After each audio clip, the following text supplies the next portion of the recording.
So you're asking an economist, and I would say the lack of data are really problematic. 2017-18, the consumption expenditure survey data was not released by the government. And it's important to note. And I argued then, and I'd added, we should release this data so that the world finds out how bad the data is. You're saying inefficient का मेरे को समझ नहीं आता, but quality. That data, 17-18, which the government has not released, is probably the worst quality data ever done by any country at any time in history. Data is the new oil.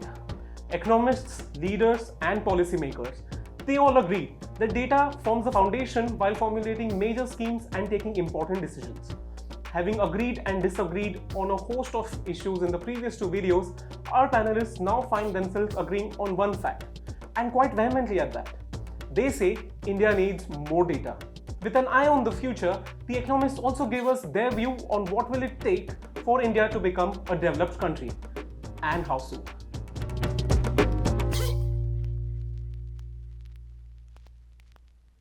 Almost surely it does, right? So you're asking an economist, and I would say the lack of data are really problematic.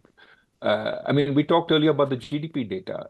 Most countries get away from this GDP deflator problem by doing what is called double deflation.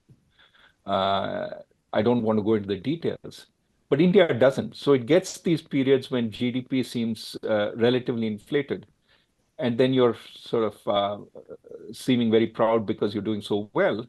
And then the counterpart is there will be periods when it will be much lower than the actual underlying, and you will feel a lot of panic because you think you need to. But it's all because of the way the GDP numbers are calculated.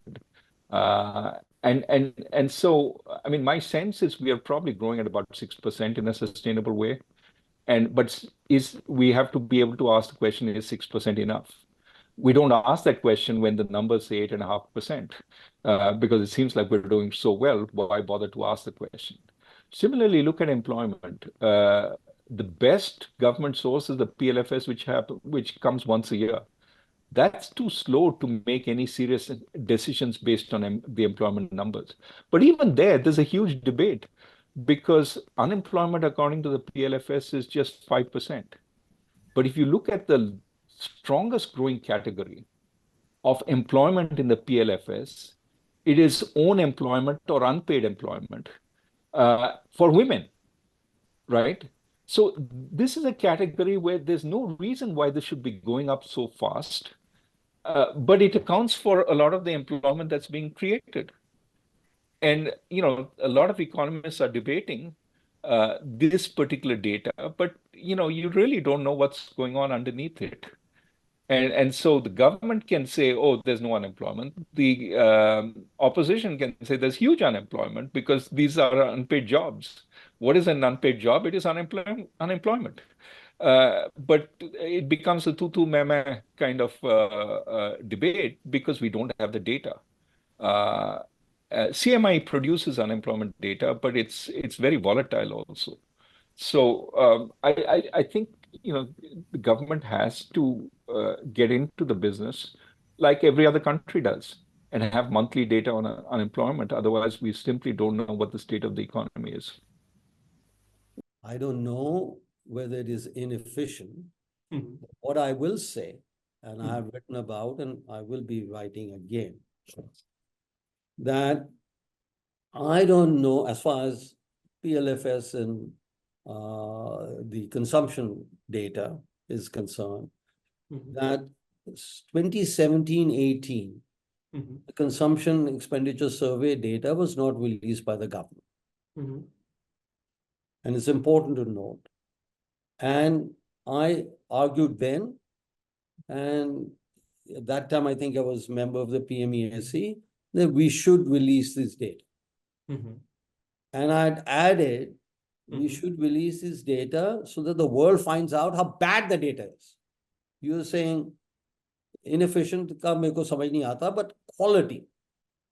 That data, 17-18, which the government has not released, is probably the worst quality data ever done by any country at any time in history.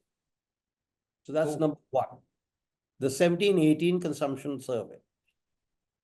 Now let me come to PLFS.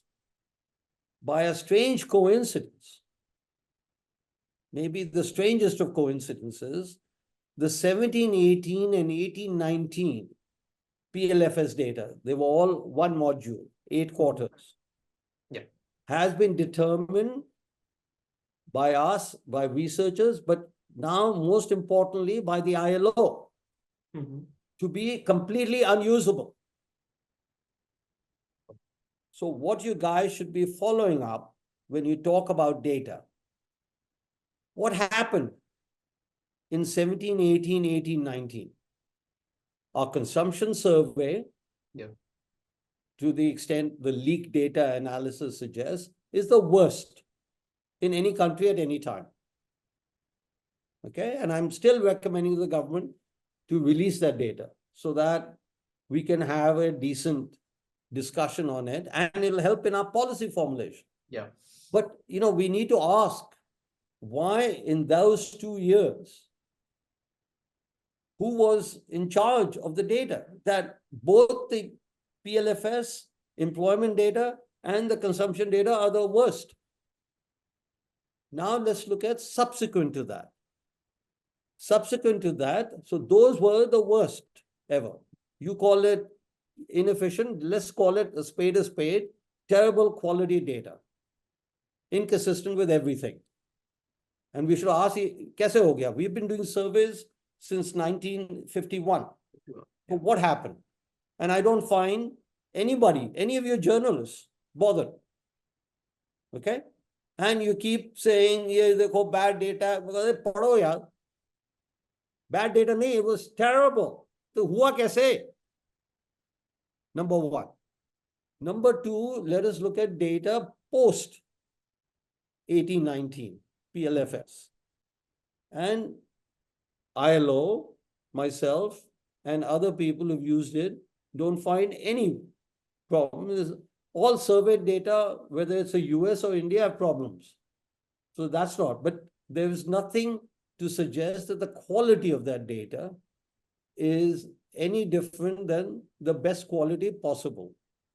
Okay, so here's a real juxtaposition, a real contrast. The same government, the same MOSPI produces the worst quality data and then suddenly gets back to normal what we were doing before.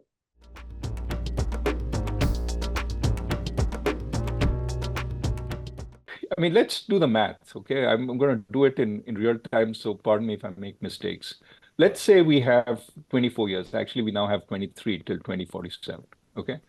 Let's say you want to be one of the poorer rich countries. That means a per capita income of about $20,000 in today's dollars, okay? Today, we are about 2,500, almost there. So that means we have to multiply 8 times, okay? 8 times means we have to double, that is go to 2, double again, that is go to 4, and double again, that is go to 8. So we got to double our income 3 times, okay, in 24 years. Which means that if we want to double 3 times, we need to double in 8 years, okay? We need to double in 8 years. So there is a rule of 72, which says, and this is for your young listeners, which says to double, you divide 72 by the number of years you want to double in, and you get the growth rate you need. So 72 divided by 8 is 9. So we need a per capita GDP growth of 9% for the next 24 years.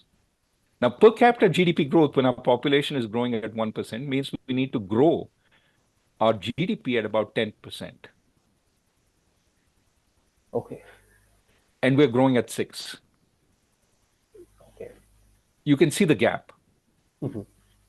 And you can see that, for people to talk about this means either they have some idea of how we're going to move from 6 to 10, or these claims need to be taken with much salt and skepticism. I mean, it's good to be ambitious. Let me not take that away. I think the Prime Minister is right in saying we need to work hard on getting there. But it's also important to plan in a way that we can get there. One of the remarks I made recently, using the word nonsense, got circulated widely.